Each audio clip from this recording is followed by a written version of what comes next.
Indian പ്രധാനമന്ത്രി നരേന്ദ്രമോദി കഴിഞ്ഞാൽ ഏറ്റവും ശ്രദ്ധേയനായ വ്യക്തി അമിത്ഷായാണ്.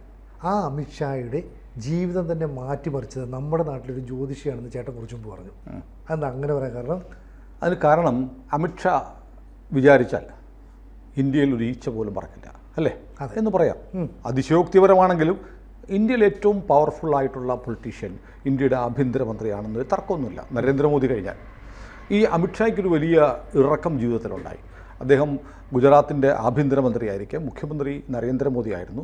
ജൂലൈ 25, 2010 അമിത്ഷായെ അറസ്റ്റ് ചെയ്തു. ആഭ്യന്തരമന്ത്രിയെ അറസ്റ്റ് ചെയ്തു. 13 ദിവസം ജുഡീഷ്യൽ കസ്റ്റഡിയിൽ കഴിഞ്ഞു. 2 ആഴ്ച സബർമതി ജയിലിൽ അമിത്ഷാ കിടന്നു. എന്തിനാണെന്നറിയോ? ഒരു കൊലക്കേസിൽ പ്രതിയായിട്ട്. ഷൊറാബുദ്ദീൻ ഷെയ്ഖ് എന്ന് പറയുന്ന ആളെയും അയാളുടെ ഭാര്യ കസൂർബായി ഇവരെ രണ്ടുപേരെയും ഹൈദരാബാദിൽ നിന്ന് സാംഗ്ലിയിലേക്ക് പോയിക്കൊണ്ടിരുന്ന ഒരു ബസ്സിൽ നിന്ന് ഗുജറാത്തിലെ ATS ആൻറ്റി ടെററിസം സ്ക്വാഡ് പിടിച്ചിറക്കി വെടിവെച്ച് കൊന്നു എന്നാണ് കേസ്. ഈ സംഭവം നടക്കുന്നത് 2007 നടക്കുന്നത്. 2004 നവംബറിലാണ് നടക്കുന്നത്. 2004 ഇയാൾ ഈ ഷറാബുദ്ദീൻ ഷെയ്ഖ് എന്ന് പറയുന്ന ആളൊരു കുപ്രസിദ്ധനായ ഗുണ്ടയായിരുന്നു. വിവിധ സംസ്ഥാനങ്ങളിൽ പോയി ആളുകളെ ഭീഷണിപ്പെടുത്തുക, ഈ രാജസ്ഥാനിലേക്കുള്ള മാർബിൾ വ്യാപാരികളെ ഭീഷണിപ്പെടുത്തുക, ആയുധധാരിയായ ഗുണ്ടാ സംഘങ്ങളൊക്കെ ഉണ്ട്. ഇയാൾക്ക് പോയി പണം പറ്റുക. അപ്പോൾ ഈ സംഭവത്തിന് തൊട്ട് മുമ്പ് 2005 നവംബറിലാണ് ഈ വെടിവെച്ച് കൊല്ലുന്ന ഇയാളെ. ഈ 2004 അല്ല 2004 മുതൽ ഇയാൾക്കെതിരെ പരാതിയുണ്ട്. അപ്പോൾ രാജസ്ഥാനിലുള്ള 2 പ്രശസ്തമായ RM മാർബിൾ എന്ന് പറയുന്ന ഒരു വലിയ മാർബിൾ കമ്പനി, പിന്നീട് സംഗം ടെക്സ്റ്റൈൽസ് എന്ന് പറഞ്ഞ വലിയൊരു ടെക്സ്റ്റൈൽസ് ഉൽപ്പാദന കമ്പനി, ഇവരെയൊക്കെ ഭീഷണിപ്പെടുത്തി ഇയാൾ വലിയ തോതിൽ പണം തട്ടിക്കുന്നു. ഭീഷണി എന്ന് പറഞ്ഞാൽ വെറും തോക്ക് ചൂണ്ടിയിട്ട് AK-47 പോലെയുള്ള തോക്ക് ചൂണ്ടിയിട്ടുള്ള ഭീഷണിയൊക്കെയാണ്. കൊല്ലുവാണ്. അങ്ങനെ ഇരിക്കെ ഇയാൾ ബസ്സിൽ പോകുമ്പോഴത്തേക്കാണ് അഹമ്മദാബാദിന് പുറത്ത് വെച്ചിട്ടാണ് ഗുജറാത്ത് ATS ഇയാളെയും ഭാര്യയെയും വെടിവെച്ച് കൊല്ലുന്നത്. അപ്പോൾ ഇതിനു മുമ്പൊരു സമാനമായൊരു കേസുണ്ടായിരുന്നു. അപ്പോൾ ഇതേ കാലത്ത് ഇയാൾക്കെതിരെ മറ്റൊരു പരാതി വന്നിരുന്നു. ഗുജറാത്ത് മുഖ്യമന്ത്രിയായിരുന്ന നരേന്ദ്രമോദിയെ കൊലപ്പെടുത്താൻ തീവ്രവാദ സംഘടനകൾ ഒരു പ്ലോട്ട് തയ്യാറാക്കി. അങ്ങനെ നരേന്ദ്രമോദിയെ കൊല്ലുക എന്ന ലക്ഷ്യത്തോടെ 2 പേർ ഗുജറാത്തിലേക്ക് വന്നിട്ടുണ്ട്. അത് ഒരു പുരുഷനും ഒരു സ്ത്രീയുമാണെന്നുള്ള വിവരം രഹസ്യാന്വേഷണ വിഭാഗത്തിൽ ലഭിക്കുന്നു. അതുമായി ബന്ധപ്പെട്ട് ഗുജറാത്തിലൂടെ ഓടിക്കൊണ്ടിരുന്ന ബസ്സുകളിലൊക്കെ വലിയ പരിശോധന നടക്കുകയും സംശയകരമായി തോന്നിയ ആളുകളെ പിടികൂടുകയും ചെയ്തിരുന്നു. അങ്ങനെ പിടികൂടിയ ആണ് ഷൊറാബുദ്ദീനെയും ഭാര്യ കസൂർബായിയെയും. പക്ഷേ ഷൊറാബുദ്ദീൻ പോലീസിന് നേരെ തോക്കു ചൂണ്ടി അവരെ ആക്രമിക്കാൻ ശ്രമിച്ചപ്പോൾ ഗുജറാത്ത് പോലീസ് വെടിവെച്ച് കൊന്നു, ATS വെടിവെച്ച് കൊന്നു എന്നാണ് കേസ്. പക്ഷേ ആ സമയത്ത് ഗുജറാത്തിൻ്റെ അവസ്ഥ നോക്കണം. ഗുജറാത്തിൽ ഈ കേസൊക്കെ നടന്നുകൊണ്ടിരിക്കുന്നു. ഇന്ത്യ ഭരിക്കുന്നത് കോൺഗ്രസ് സർക്കാരാണ്. ആ കോൺഗ്രസ് സർക്കാർ വന്നു വലിയ പ്രക്ഷോഭമായി. പോലീസ് വ്യാജം പറഞ്ഞ് ഷൊറാബുദ്ദീനെ മനഃപൂർവ്വം അമിത്ഷായുടെ ഉത്തരവ് പ്രകാരം വെടിവെച്ച് കൊന്നതാണെന്ന് പറഞ്ഞുള്ള അലിഗേഷനൊക്കെ ഉണ്ടായി. അവസാനം ഈ കേസിൽ കേന്ദ്ര സർക്കാരിൻ്റെ കൂടെ, അതായത് കോൺഗ്രസ് സർക്കാരിൻ്റെ കൂടെ താല്പര്യപ്രകാരം CBI വരുന്നു. CBI അന്ന് വരുമ്പോൾ ആലോചിക്കണം, അന്ന് മൻമോഹൻ സിംഗ് പ്രധാനമന്ത്രിയാണ്, ചിദംബരമാണ് ആഭ്യന്തരമന്ത്രി. അവരപ്പോൾ തീരുമാനിച്ചു, ഒരു കാര്യം ചെയ്യും, ഗുജറാത്ത് പോലീസല്ലേ വെടിവെച്ച് കൊന്നു, ഒരു കാര്യം ചെയ്യും, 1ാം പ്രതിയായിട്ട് ആഭ്യന്തരമന്ത്രിയെ പ്രതിയായിരുന്നു. അപ്പോൾ നമ്മുടെ നാട്ടിൽ എത്ര പോലീസ് വെടിവെപ്പ്, ഇപ്പോൾ മാവോവാദികളായിട്ടുള്ള ആളുകളെ, ഗർഭിണിയെ ഉൾപ്പെടെ വയനാട്ടിൽ വെടിവെച്ച് കൊന്നു. അവരുടെ തോക്ക് പോലും ഉണ്ടായിരുന്നില്ല. പിണറായി വിജയനെ പ്രതിയാക്കാൻ വരെ. പക്ഷേ എല്ലാ നിയമങ്ങളും ലംഘിച്ച് ഒരുപക്ഷെ അമിത്ഷാ ഗുജറാത്തിൻ്റെ മുഖ്യമന്ത്രിയാവേണ്ട ആളായിരുന്നു. നരേന്ദ്രമോദി ഡൽഹിയിലേക്ക് പോകുമ്പോൾ മുഖ്യമന്ത്രിയാവേണ്ടിയിരുന്ന അമിത്ഷായ്ക്ക് ജയിലിൽ കിടക്കേണ്ടി വന്നു. ഏതാണ്ട് 3 ആഴ്ച, 2 ആഴ്ച സബർമതി ജയിലിലും 13 ദിവസം ജുഡീഷ്യൽ കസ്റ്റഡിയിൽ കഴിഞ്ഞു. അപ്പോൾ ജയിലിൽ തന്നെയാണ്. അപ്പോൾ ഇന്ത്യയിലെ ഇന്നത്തെ ഏറ്റവും കരുത്തനായ മനുഷ്യനെ ജയിലിലടച്ചു ചിദംബരം. അപ്പോൾ അമിത്ഷായെ സംബന്ധിച്ച് അമിത്ഷാ കൊലപാതക കേസിൽ വ്യാജ ഏറ്റുമുട്ടലാണ്. അതുകൊണ്ട് അമിത്ഷായെ കൊലപാതക കേസിൽ പ്രതിയാക്കിയപ്പോൾ എല്ലാവരും കരുതി അമിത്ഷായുടെ രാഷ്ട്രീയ ഭാവി അസ്തമിച്ചു. ഇനിയിപ്പോൾ താഴെ കോടതി ശിക്ഷിച്ചു, പിന്നെ അപ്പീൽ, ഇങ്ങനെ വർഷങ്ങളോളം കൊലക്കേസിൽ പ്രതിയായി കഴിയുമ്പോൾ ഒരാളെ എലിമിനേറ്റ് ചെയ്യുക. അമിത്ഷാ എന്ന് പറയുന്ന രാഷ്ട്രീയ കരുത്തനെ അവസാനിപ്പിക്കാൻ വേണ്ടി ചിദംബരം നടത്തിയ നീചമായ വൃത്തികെട്ട രാഷ്ട്രീയ കളിയുടെ ഭാഗമായിട്ടാണ് അമിത്ഷായെ അറസ്റ്റ് ചെയ്തത്. അപ്പോൾ അതൊരു വലിയ, അമിത്ഷാ ഒരിക്കലും ജീവിതത്തിൽ മറക്കുന്നുണ്ടാവാം. ഇതേ ചിദംബരത്തിനെ CBI പിന്നീട് ചിദംബരത്തിൻ്റെ വീട് മതിലിയാടി കടന്ന് കയറി പിടിച്ച് ജയിലിട്ടു. ഓർക്കണം, ആ കേസ് ഇപ്പോഴും തീർന്നിട്ടില്ല. അത് കള്ളപ്പണ കേസിലാണ്. കള്ളപ്പണം, കള്ളനോട്ട്, ഈ ചിദംബരത്തിൻ്റെ പേരിൽ ഇല്ലാത്ത അലിഗേഷൻസ് ഇല്ല.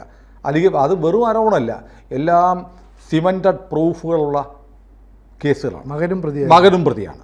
ആ കേസുകൾ നടന്നുകൊണ്ടിരിക്കുകയാണ്. ഏതായാലും ഈ സമയം അമിത്ഷായെ സംബന്ധിച്ച് അമിത്ഷായ്ക്ക് വലിയ വേദനയുണ്ടായി, അമിത്ഷായെ സ്നേഹിക്കുന്നവർക്ക് വേദനയുണ്ടായി, BJPക്ക് വേദനയുണ്ടായി, നരേന്ദ്രമോദിക്ക് വേദനയുണ്ടായി. അങ്ങനെ ഇരിക്കുകയാണ് അമിത്ഷായുടെ വളരെ അടുത്ത ചില ആളുകളോട് ചിലർ വന്ന് പറഞ്ഞു, കേരളത്തിൽ ഒരു വലിയ ദൈവജ്ഞനുണ്ട്, അദ്ദേഹത്തെ പോയി കണ്ടാൽ എന്താവും അമിത്ഷായുടെ ഭാവി എന്നറിയാൻ പറ്റും.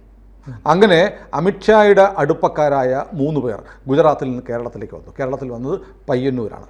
പയ്യന്നൂർ വന്നത് ഇപ്പോൾ വാർത്തകളിൽ നിറയുന്ന MV ഗോവിന്ദൻ മാഷ് കണ്ട AV മാധവ പൊതുവാളിൻ്റെ അടുത്തേക്ക് വരുന്നു. അപ്പോൾ മാധവ പൊതുവാളിനെ പോയി കണ്ടു. അവർ വരുമ്പോഴത്തേക്ക് അദ്ദേഹം വേറെ ആളെ കണ്ടുകൊണ്ടിരിക്കുകയായിരുന്നു. 3.5 മണിക്കൂർ അദ്ദേഹം ഈ ഗുജറാത്തിൽ നിന്ന് വന്നവർക്ക് കാത്തിരിക്കേണ്ടി വന്നു. കാത്തിരുന്ന് 3.5 മണിക്കൂർ കഴിഞ്ഞ് അമിത്ഷായുടെ ഗ്രഹനിലയും ജാതകവും ഒക്കെ കൊടുത്തു. നോക്കിക്കൊടുത്തപ്പോഴത്തേക്ക് മാധവ പൊതുവാൾ അവരോട് പറഞ്ഞു, ഒരു പ്രശ്നവുമില്ല, ഈ കേസൊക്കെ ഇതൊക്കെ വ്യാജമായി ശത്രുക്കൾ ഉണ്ടാക്കിയതാണ്. ഇദ്ദേഹം ഒരു ഡേറ്റ് പറഞ്ഞു. ആ ഡേറ്റിന് എല്ലാ കുറ്റങ്ങളും ഒഴിവാക്കി കിട്ടി കുറ്റവിമുക്തനായ അഗ്നിയിൽ സ്ഫുടം ചെയ്തതുപോലെ അമിത്ഷാ പുറത്തേക്ക് വരും, പിന്നെ പിടിച്ചാൽ കിട്ടില്ല എന്ന് പറഞ്ഞു. അമിത്ഷാ ജയിലിൽ കഴിയുന്ന സമയത്താണ്. ഇവരത് കേട്ട് തിരിച്ചുപോയി. പക്ഷേ പിന്നീട് സംഭവിച്ചത് മാധവ പൊതുവാൾ പറഞ്ഞതുപോലെ ആ പറഞ്ഞ ദിവസം അമിത്ഷായെ കുറ്റവിമുക്തനാക്കിയിട്ടുള്ള കോടതി ഉത്തരവ് വന്നു.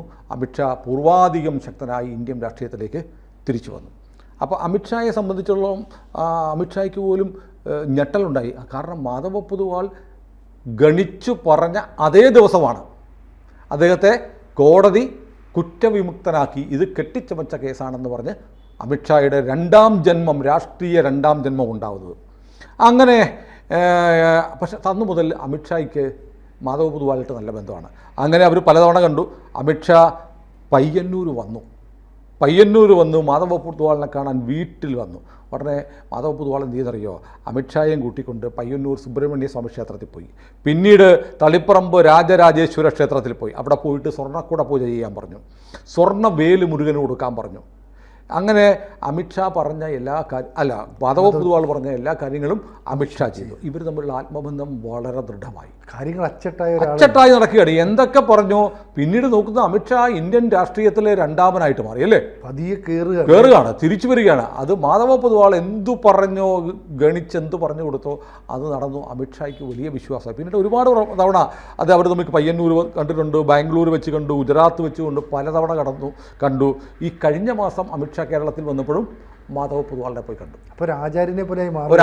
ഇപ്പോൾ വടക്കേ ഇന്ത്യയിൽ നിന്നുള്ള ഒരുപാട് ആളുകൾ ഇപ്പോൾ അമിത്ഷായുടെ അനുഭവത്തിന് ശേഷം ഇത് വളരെ പെട്ടെന്ന് ഇന്ത്യയിലെ ഏറ്റവും വലിയ പൊളിറ്റിക്കൽ സർക്കിളുകളിലെല്ലാം ചർച്ചയായി. അതായത് മാധവ പൊതുവാൾ എന്ന് പറഞ്ഞ ഒരാളുണ്ട്, അദ്ദേഹം പറഞ്ഞാൽ അച്ചട്ടാണ്, അതുവരെ നടക്കും, ഡേറ്റും തീയതിയും സമയവും വരെ കൃത്യമായിരിക്കും എന്ന് പറഞ്ഞ് ഇന്ത്യൻ രാഷ്ട്രീയ രംഗത്ത്, ഇന്ത്യൻ ബിസിനസ് രംഗത്ത്, ഇന്ത്യൻ സിനിമാ രംഗത്ത് സെലിബ്രിറ്റികൾ എല്ലാവർക്കും ഇടയിൽ വളരെ പെട്ടെന്ന് മാധവ പൊതുവാൾ പോപ്പുലറായി. അങ്ങനെ 2012 സാക്ഷാൽ നരേന്ദ്രമോദി വന്നു. ഗുജറാത്ത് മുഖ്യമന്ത്രിയായിരുന്ന നരേന്ദ്രമോദി മാധവ പൊതുവാളിനെ കണ്ടു. മാധവ പൊതുവാളിൻ്റെ വന്നിട്ട് നരേന്ദ്രമോദിയുടെ ജാതകം എടുത്ത് നോക്കിയിട്ട് പറഞ്ഞു, അങ്ങ് മുഖ്യമന്ത്രിയല്ലേ, പക്ഷേ എൻ്റെ മുന്നിലിരിക്കുന്ന ജാതകത്തിൽ അങ്ങേക്ക് ചക്രവർത്തി യോഗമാണ്. ചക്രവർത്തിയാകാനുള്ള ആളാണ്. അങ്ങ് സാമന്ത രാജാവിനെ പോലെ ഒരു ചെറിയ പ്രവിശ്യയുടെ രാജാവല്ല, അങ്ങ് ചക്രവർത്തിയാണെന്ന് പറഞ്ഞു. 2012 പറഞ്ഞത്. 2 വർഷം കഴിഞ്ഞു ഭാരതത്തിൻ്റെ പ്രധാനമന്ത്രിയായി നരേന്ദ്രമോദി മാറി. അപ്പം അമിത്ഷായ്ക്ക് മാത്രമല്ല നരേന്ദ്രമോദിയുടെ വിശ്വാസവും ആർജിച്ചു. അപ്പോൾ ഇതിനിടയ്ക്ക് ഈ കഴിഞ്ഞ ദിവസം ഇന്ത്യൻ എക്സ്പ്രസ് ദിനപത്രം മാധവ പൊതുവാളിനെ കണ്ടപ്പോൾ മാധവ പൊതുവാളിനോട് അവർ ചോദിച്ചു, അപ്പോൾ ഈ നരേന്ദ്രമോദിയുടെ ഇപ്പോഴത്തെ ഗ്രഹനില എന്താ? ഇപ്പോൾ രാഹുൽ ഗാന്ധിയും സംഘവും ഇങ്ങനെ തള്ളിമറിച്ച് വലിയ കള്ളവോട്ടൊക്കെ പറഞ്ഞ് ഇപ്പോൾ മോദിയെ ഇറക്കും എന്നൊക്കെ അല്ലേ പറയുന്നത്. അപ്പോൾ മാധവ പൊതുവാൾ പറഞ്ഞു, ഒന്നും സംഭവിക്കാനില്ല, ഇനിയും ഒരുപാട് വർഷം നരേന്ദ്രമോദി ചക്രവർത്തിയായിട്ട് തന്നെ തുടരും. അപ്പോൾ പപ്പുമോൻ്റെയും പിങ്കിമോളുടെയും എല്ലാ പ്രതീക്ഷകളും അസ്തമിക്കുകയാണ്. കാരണം വേറെ കാര്യം, ഇത് പറയുമ്പോൾ മാധവ പൊതുവാളിൻ്റെ പശ്ചാത്തലം CPM പശ്ചാത്തലമാണ്. അദ്ദേഹം CPMൻ്റെ ആളായിരുന്നു. പയ്യന്നൂർ എന്ന് പറയുന്ന CPMന് വലിയ സ്വാധീനമുള്ള കോട്ടയാണ്. അവിടെ ഉള്ള ആൾ സ്വാഭാവികമായും CPM ആയിരിക്കും. ഇപ്പോൾ അദ്ദേഹം പറയുന്നുണ്ട്, ഞാൻ അങ്ങനെ ഇപ്പോൾ എനിക്ക് രാഷ്ട്രീയമൊന്നുമില്ല, തെരഞ്ഞെടുപ്പിന് വോട്ട് ചെയ്യാൻ പോകുമ്പോൾ ആർക്ക് ചെയ്യണമെന്ന് കൃത്യമായിട്ട് എനിക്കറിയാം, ഞാൻ കൃത്യമായിട്ട് ചെയ്യും. പക്ഷേ CPM ഗ്രാമത്തിൽ CPM സ്വാധീനമുള്ള സ്ഥലത്ത് CPM-മായി വലിയ ബന്ധമുണ്ടായിരുന്ന പഴയകാല CPM ആയിരുന്നു. അദ്ദേഹം അതേക്കുറിച്ച് പറഞ്ഞിട്ടുള്ളത് എൻ്റെ പ്രദേശത്ത് ഈ പാർട്ടി മാത്രമേ ഉണ്ടായിരുന്നുള്ളൂ, അപ്പോൾ സ്വാഭാവികമായും ഞങ്ങളെല്ലാം പാർട്ടിയാവും. അങ്ങനെയുള്ള പൊതുവാളാണ് പറയുന്നത് നരേന്ദ്രമോദിയുടെ ചക്രവർത്തി യോഗം ഇനിയും ഒരുപാട് കാലം തുടരുമെന്ന്. ഇത് തീർന്നില്ല. ഇപ്പം അമിത്ഷായുമായിട്ടുള്ള ബന്ധം ഒക്കെ ഇരിക്കുമ്പോൾ തന്നെയും 2021 ഇത് ഒരു വിവാദത്തിൽപ്പെട്ടു. അതായത് 2021 ഒരാൾ സകുടുംബം മാധവ പൊതുവാളിനെ കാണാൻ പോകുന്നു. ആരാന്നറിയോ? ഗൗതം അദാനി എന്ന് പറയും. അദാനി വന്നു, അദാനിയും കുടുംബം വന്നു. ഇപ്പം നമ്മളൊക്കെ ആലോചിക്കും ഈ ജ്യോത്സ്യന്മാരുടെയൊക്കെ നമ്മൾ പോകണത് എപ്പോഴാണ് എന്തെങ്കിലും കഷ്ടപ്പാട്, വിഷമം, സാമ്പത്തിക ബാധ്യത ഒക്കെ ഉണ്ടാകുമ്പോഴാണ് പോകുന്നത്. അപ്പോൾ ഗൗതം അദാനിക്ക് എന്ത് പ്രശ്നം ഉണ്ടായിട്ടാ?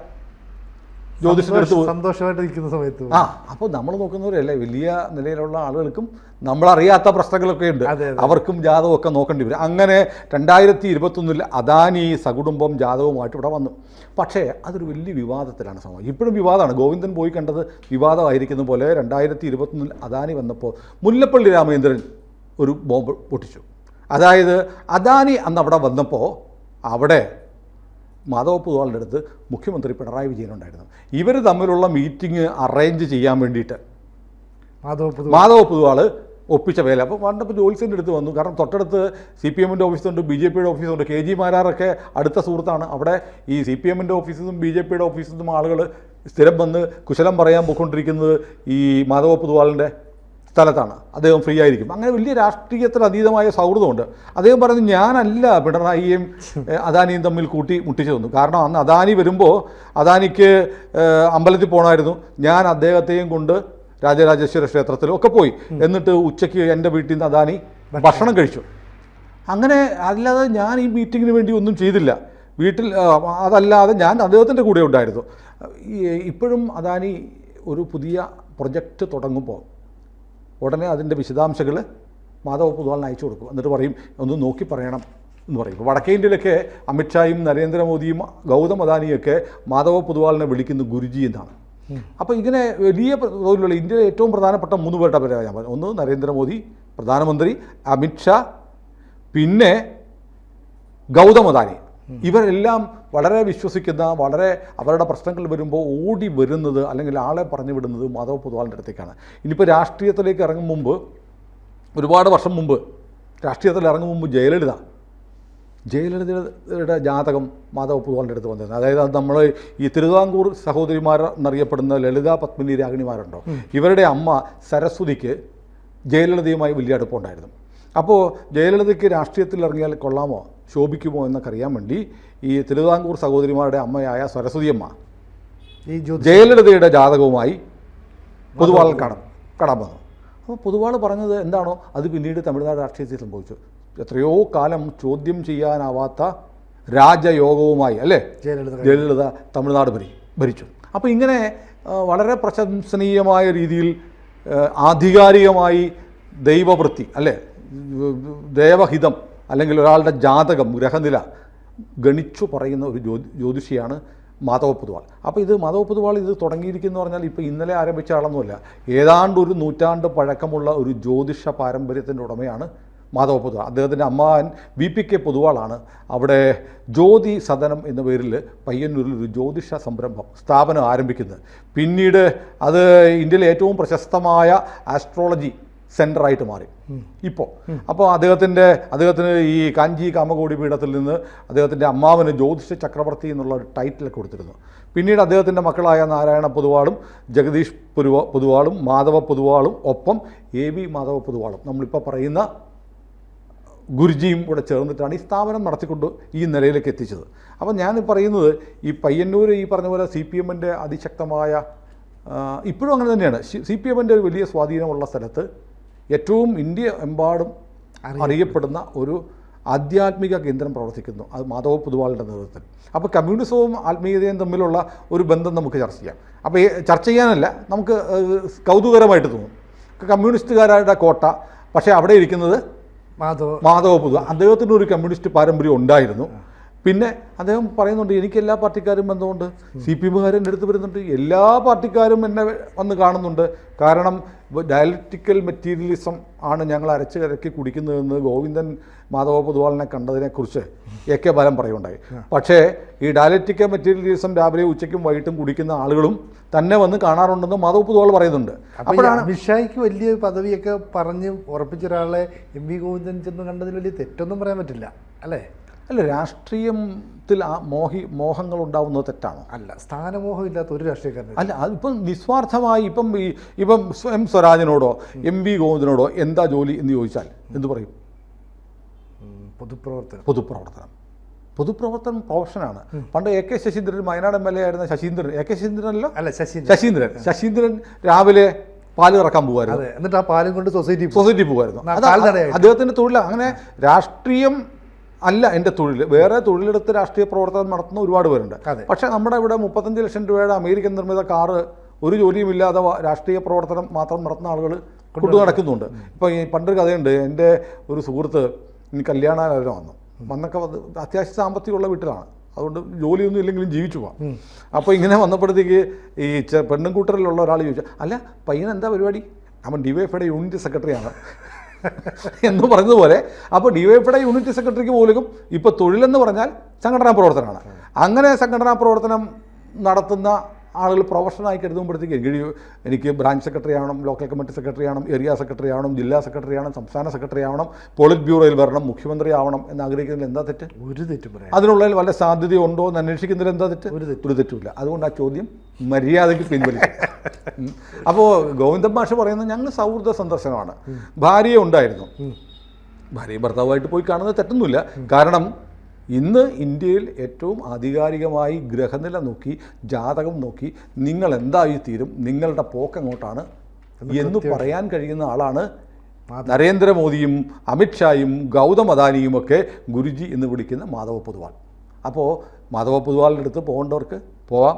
അദ്ദേഹത്തിന് വലിയ ക്രെഡൻഷ്യൽസ് ഉണ്ട്. ഇന്ത്യയിലെ ഏറ്റവും വിശ്വസനീയമായ ഒരു ജ്യോതിഷ ദൈവജ്ഞനാണ്, അതിന് തർക്കമില്ല.